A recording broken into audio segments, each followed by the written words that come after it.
So I want to come to the Bible and understand just a specific concept, but that concept is throughout the Bible. How do I come to an understanding of that? We're going to discuss that in this video. This video is a part of a larger series of videos called Virtual Coach. If you go to our YouTube channel, Bethel Pittsburgh, under playlist, you'll find a playlist called Virtual Coach. You'll notice that on that playlist, the titles of the videos will say Virtual Coach and then a category, and they're arranged in category order. This is under Bible study, particularly the subcategory of topical study. So if you did have that you have a subject matter you want to have a biblical understanding of, but it's mentioned in a number of places, this is the way you would go about doing it. This is, I think, the 8th part or so in this study. And what you would do, in this instance we're studying angels, you would, as you see at the top of this document, now you could do it as short, briefly, or as exhaustively as you want, but at the top of this document you'll notice words to look for. And I don't have angel up there because I have that down in the words looked for. We're already working on the word angel. And what you're going to use is a website called Bible Gateway. There's other ways, there's other concordances you can use, print concordances and things like that. That's basically what this is, a concordance to find those verses. But you're going to go into the search engine, and which would be at the top here, and you would type the word angel, and it's going, you do it singular so that you get both the singular and the plural, because it's going to be exact in wording as far as it's going to have to include this. And what you see is listing of how many times it's mentioned in Old and New, and each of the books that it's mentioned in. And you're going to begin to build a category.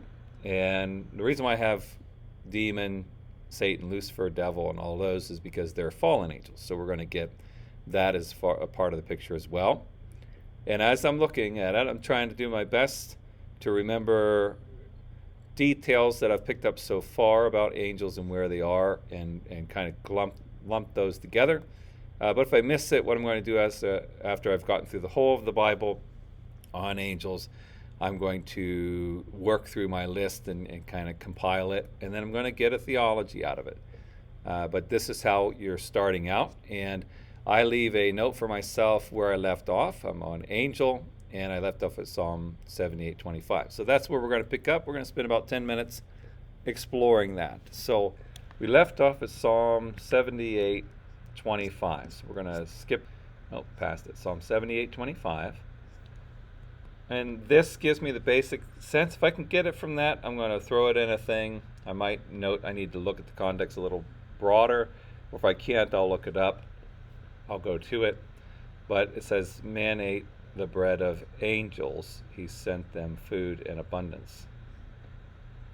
I don't think I came across that yet, so I'm going to make that a new category. Psalm 78:25 mentions the bread of angels, and humans ate it.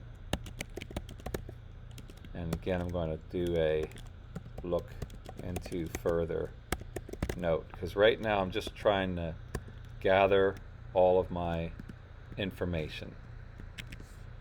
Then Psalm 78:49, he let those, let's see, destroying, stress a company of destroying angels. Okay, so this fits in the angels bringing destruction or bringing God's judgment, which I know I have somewhere else.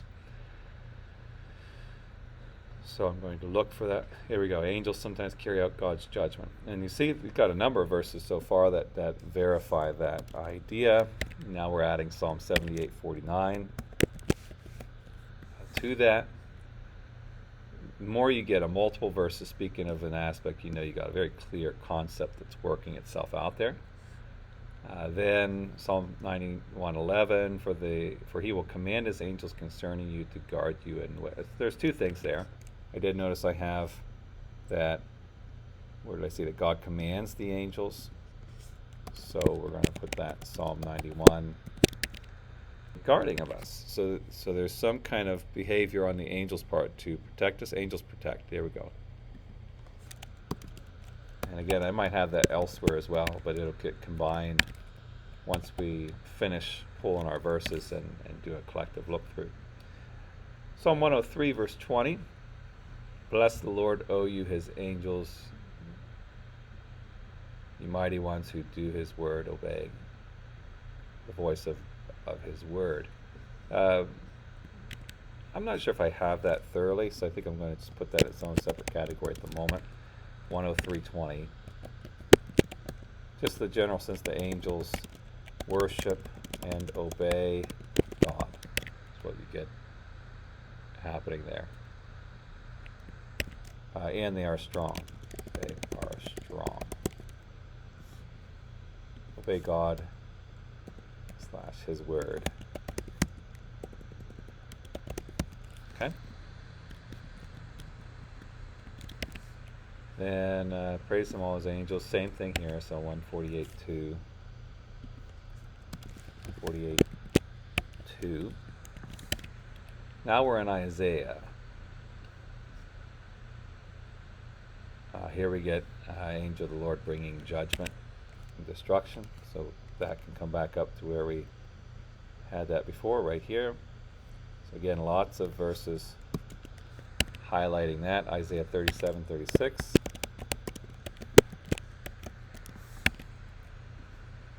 And then, angel of his presence saved them. His pity and in his love and his pity he redeemed them. So again, this saving aspect, this protecting aspect that angels have. We're going to pick that up here. Isaiah 63:9. Okay. Then we're into Daniel, so we're nearing the end of the Old Testament part of this. Who has sent his angel and delivered his servants. Okay, same kind of things. Daniel 3:28.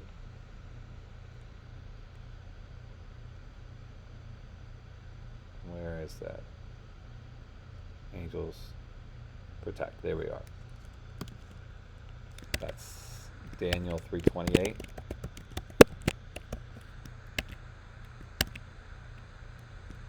Okay. Same thing here, protection. Notice I'm just skimming initially to see what's happening if I catch it fast, which I did. Daniel 6:22, adding to that, 6:22. Strove with the angels and prevailed. That's an interesting one. He wept and sought his favor. He met God at Bethel. I'm assuming this may be talking about, I'm going to say look into it later, but I think it's talking about when Jacob wrestled with the angel. But I'm just going to put it as a note here. Hosea 12:4. A person wrestling with an angel.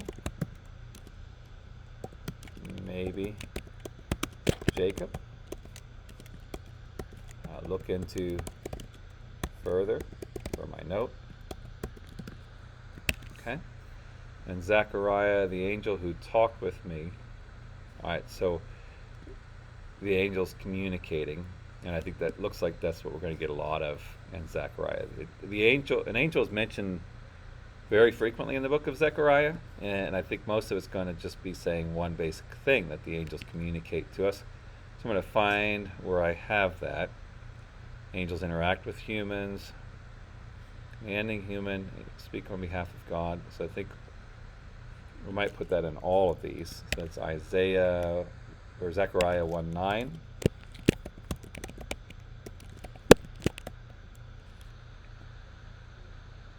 And I'm going to hold there and see if I just got to copy and paste into all three of these.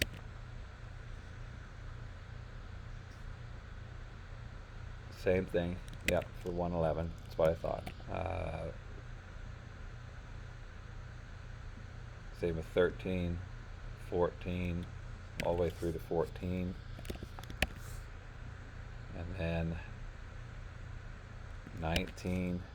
And see, that's why I thought most of this is going to give us just a lot of verses pointing out the same thing. because that's not really the point of the passage. The point of the passage is telling us what's happening. But for the purposes of our study, we're just grabbing from everywhere. So 2:3 does the same. 3:1. Here we see Satan there, but we're going to get that later, so we're going to hold off on that. Just so I don't get confused and grab it repetitively when I do this search on Satan. And he showed me Joshua the high priest standing before the angel. Yeah, again, I think it's the same thing. 3:1. Same 3, verse 3. Verse 4, same. 5, same with 5. 6, goes through 6. And same with 4:1. 4:1. 4:4, same thing. And 5. And I think we'll stop there. So what I'm going to do is note for myself where I'm going to pick up next time. That's Zechariah 5:5.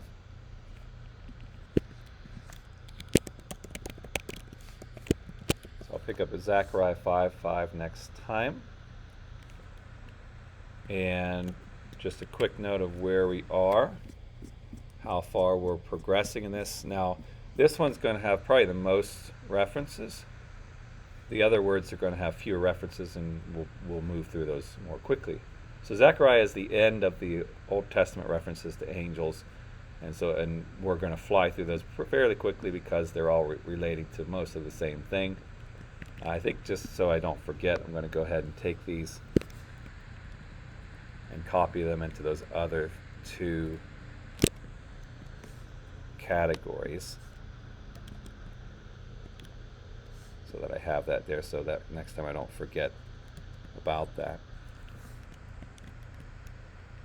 And then you see, then we'll move into the 177 times it's mentioned in the New Testament. We got a few places where it's mentioned frequently. Again, some of those we might move through quickly, but that's about where we are so far. So again, you can see it's a lot of work to do a theological study. So when you have a pastor or a preacher that preaches about a topic, they might not do it this exhaustively, but just know that they put a lot of work into it, and so I hope you appreciate when you're on the recipient of that. These are, again, things you can do on your own as well. If you have any questions on that, leave that in the comments below. I'd be glad to answer them. Or if you would like to grow in your faith in person and you live in the Pittsburgh, Pennsylvania area, we would love for you to join us sometime. We meet Wednesdays at 6:30 p.m. and Sundays at 10 a.m. We're at 2501 Staten Street. We're Bethel Assembly of God.